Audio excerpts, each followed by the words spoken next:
Hello नमस्ते welcome to high legal. आज के इस वीडियो में हम डिस्कस करने वाले हैं ह्यूमन राइट्स लॉ के कुछ इंपॉर्टेंट केसेस। वीडियो में आगे बढ़ने से पहले अगर आप किसी भी तरीके के लॉ रिलेटेड नोट्स चाहते हैं पीडीएफ फॉर्मेट में या फिर फिजिकल फॉर्मेट में, तो आप मेरा टेलीग्राम चैनल ज्वाइन कर सकते हैं और मेरा व्हाट्सएप ग्रुप ज्वाइन कर सकते हैं। इसका लिंक आपको डिस्क्रिप्शन बॉक्स में और कमेंट बॉक्स में मिल जाएगा। Let's get started.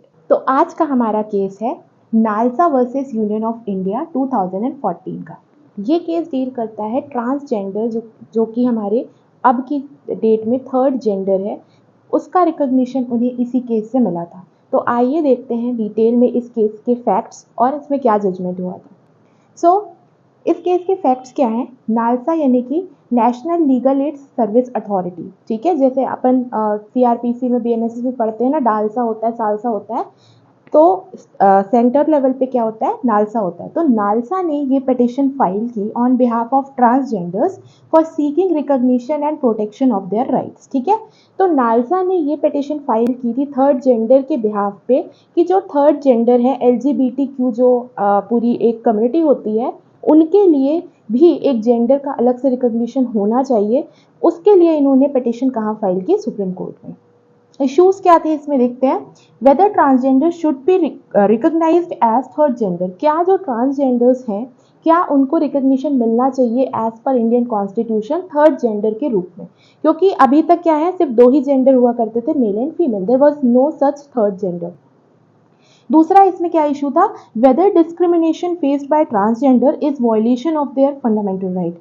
तो जो भी डिस्क्रिमिनेशन फेस करते थे अलग अलग प्लेटफॉर्म्स में ट्रांसजेंडर, क्या ये डिस्क्रिमिनेशन उनके फंडामेंटल राइट्स का वायलेशन है या नहीं है, ये दूसरा यहाँ पे इशू था, ठीक है।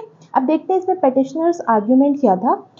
Binary gender concept violated Article 14, Article 19 and 21. What is binary gender concept? Binary number आपको पता होगा 0 and 1 होते हैं, है ना, अपन कंप्यूटर में पढ़ते हैं। Likewise binary gender concept का मतलब होता है मेल एंड फीमेल। तो अभी तक कौन सा कॉन्सेप्ट चल रहा था कि there are only two types of genders, one is male and second is female, no third gender was there। तो इसकी वजह से article 14 equality, 19 freedom of speech and expression and 21 right to life and personal liberty का क्या हो रहा है, violation हो रहा है। ये पहला कंटेंशन था पिटिशनर का।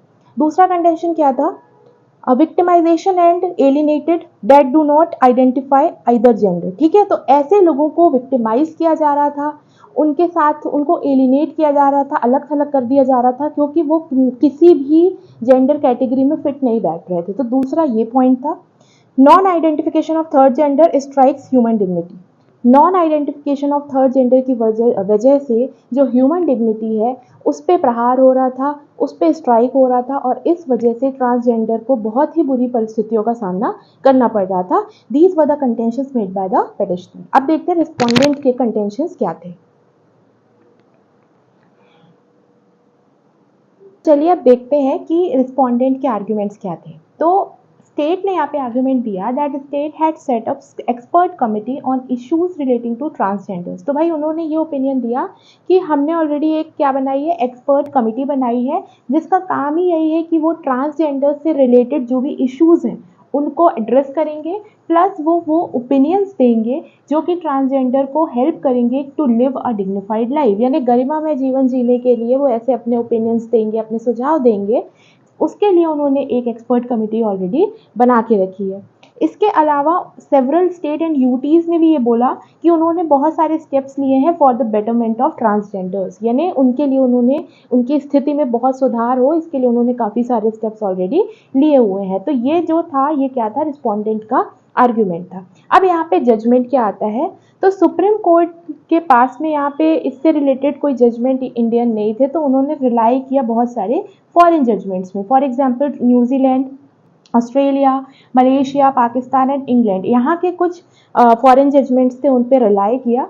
And distinction was made between biological sex and psychological sex, ठीक है। तो एक डिस्टिंक्शन यहाँ पे कोर्ट ने किया between biological sex and psychological sex, ठीक है। प्लस यहाँ पे बोला गया कि that gender identification is based on psychological sex, ठीक है। यानी कि इसका मतलब समझिएगा, मनोवैज्ञानिक रूप से चाहे आपका शरीर किसी का भी हो, maybe you have a male body but you gets attracted towards male, तो मतलब आपकी साइकोलॉजी क्या है कि आप भले मेल बॉडी में हैं बट आप मेल की तरफ ही अट्रैक्ट हो रहे हो। तो यहाँ पे जो जेंडर आइडेंटिफिकेशन होगा वो बायोलॉजिकली यानी आपके फिजिकल फीचर्स पर बेस्ड ना हो करके, जैसा आप सोचते हो, जैसा आप अट्रैक्ट कर रहे हो या अट्रैक्ट हो रहे हो साइकोलॉजिकली, उसके बेस पे होगा, ये बोला यहाँ पे सुप्रीम कोर्ट ने, ठीक है। देन उन्होंने क्या बोला, आर्टिकल 14 में एनी पर्सन यूज है, कोई भी व्यक्ति के लिए आर्टिकल 14 अप्लाई होता है जिसमें कि ट्रांसजेंडर भी इंक्लूडेड है, ये कोर्ट ने बोला। प्लस उन्होंने बोला कि so equal rights in employment, health, education and civil right, यानी क्योंकि आर्टिकल 14 बोलता है कि सभी पर्सन को ये राइट अवेलेबल है, तो चाहे बात एजुकेशन की हो, चाहे बात हेल्थ की हो, चाहे बात एम्प्लॉयमेंट की हो या किसी भी सिविल राइट की हो, वो विदाउट एनी डिस्क्रिमिनेशन ट्रांसजेंडर को भी मिलेंगे एज पर आर्टिकल 14। प्लस यहाँ पे एक चीज़ और बोली गई कि उनके पास में आर्टिकल 19 और 21 भी है, that means freedom of speech and expression है, right to life with personal liberty भी उनके पास में है, ठीक है। यहाँ पे जो मुद्दा था मेन, थर्ड जेंडर रिकॉग्निशन, वो दिया जाता है किसको, फाइनली आपके ट्रांसजेंडर्स को। And declaration and directions for HIV centres, separate public toilets etcetera were given in this case. तो अलग से HIV सर्वेलेंस सेंटर्स बनाए जाएंगे, सेपरेट टॉयलेट्स होंगे ट्रांसजेंडर्स के लिए, ऐसे बहुत सारे डायरेक्शंस दिए गए थे स्टेट गवर्नमेंट को कि आप इसके लिए स्टेप्स लीजिए। और क्या था यहाँ पे, government was directed to take steps to address discrimination. जैसा अपन देखते हैं डेली लाइफ में कि अभी भी अगर कोई ट्रांसजेंडर होता है तो उसको बड़ा ही इल ट्रीट किया जाता है, उनकी अभी भी सिचुएशन इंडिया में अच्छी नहीं है। तो यहाँ पे सुप्रीम कोर्ट ने स्टेट गवर्नमेंट को डायरेक्ट किया कि आपको अवेयरनेस फैलानी है, उनको भी डिग्निफाइड लाइफ जीने को मिले, इसके लिए आपको सेवरल स्टेप्स उठाने पड़ेंगे। तो ये था नालसा का case, NALSA versus union of India का, जिसमें कि थर्ड जेंडर रिकॉग्निशन मिलता है हमारे ट्रांसजेंडर को। That's it, thank you.